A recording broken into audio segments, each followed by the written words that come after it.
I want to show you this fun strategy in PvP to get tens of thousands of damage for a very cheap, like 3 gold cost, as long as you are monitoring the battlefield and doing it properly. Let's get into it.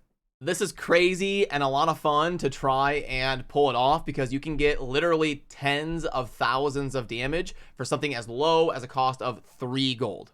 And I'm going to show you an example of this happening in PvP here in just a second. But in the context of this video, the mini I'm going to be talking about is going to be the Dark Spear Troll. And the Dark Spear Troll actually has some pretty decent talents. You've got the option to regenerate 20% health every second, which means as long as the troll doesn't die, every 4 seconds or so, it's going to be back up to full health. And then you have headhunting, which is on kill, get more and more attack speed and movement speed, all the way up to a stack of 50%.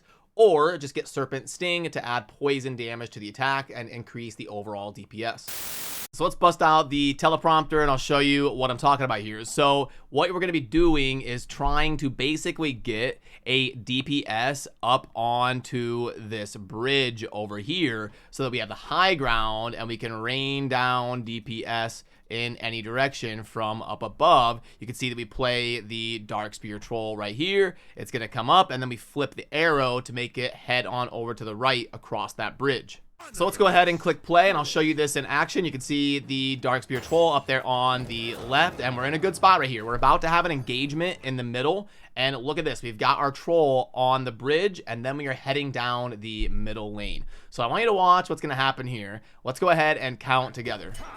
1, 2, 3, 4, 5, 6, 7, 8, 9, 10, 11 throws, 12, 13, and now you can see that our troll is going to be having that red outline. That means that he has procced the effect of getting a kill to start boosting his stats. And then at this point, after you have won an engagement in the middle, the troll or whatever DPS you've gotten on that high ground with range is going to start working its way across the map and heading towards the main tower of your opponent. So at this point, you're going to want to make sure you are set up in a position with enough gold or a certain deck rotation to either have a spell like I'm using right here. You can see that I have the blizzard raining down here to make sure that my troll can't be killed by that pyromancer, which is also a double whammy because they're trying to mine from that vein as soon as it spawns a gold. But I'm going to be exchanging my 4 blizzard gold for their 4 gold of minis here on the map, and it will keep my troll alive. You never know if you're going to lose this 1v1 possibly versus the pyromancer. It gets a hit off and then boom, you lose your troll. So what I want to do is have an unbound unit or a spell ready to help me get to the boss, and then ideally time this up with a push down the middle to aggro that tower by the time my troll loops around and gets there. And here we go. I think we're at like 15 throws right there. I think I got a couple there off camera. I think it was throwing a couple spears there. So we're at like 15, I think, somewhere around there, 14, 15. And I've got my melee units up in the middle engaging with the tower. We're at 15, 16, 17, 18, 19, 20, 21, 22, 23, 24, 25, 26, 27, 28, 29, 30. 30 throws approximately, give or take 1 or 2 there on my troll.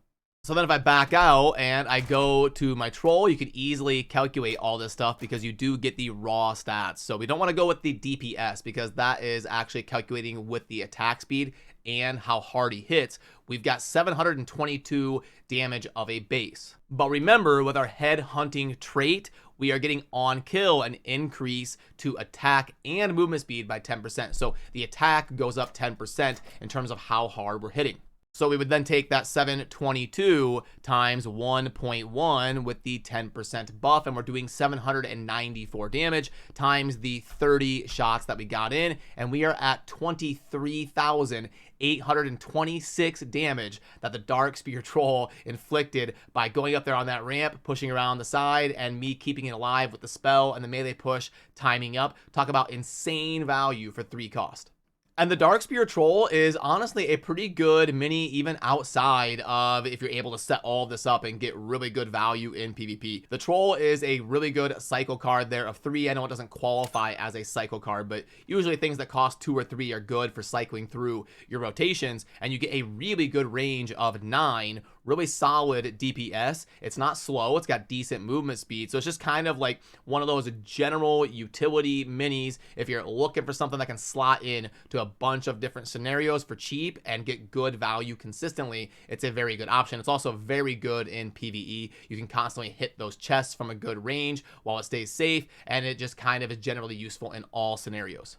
So yeah, just a fun strategy that I was playing around with trying to get to work in PvP, and I wanted to forward it to all of you. So remember to subscribe on your way out if you enjoy daily Warcraft Rumble content, and I'll see you soon in the next video. Thanks.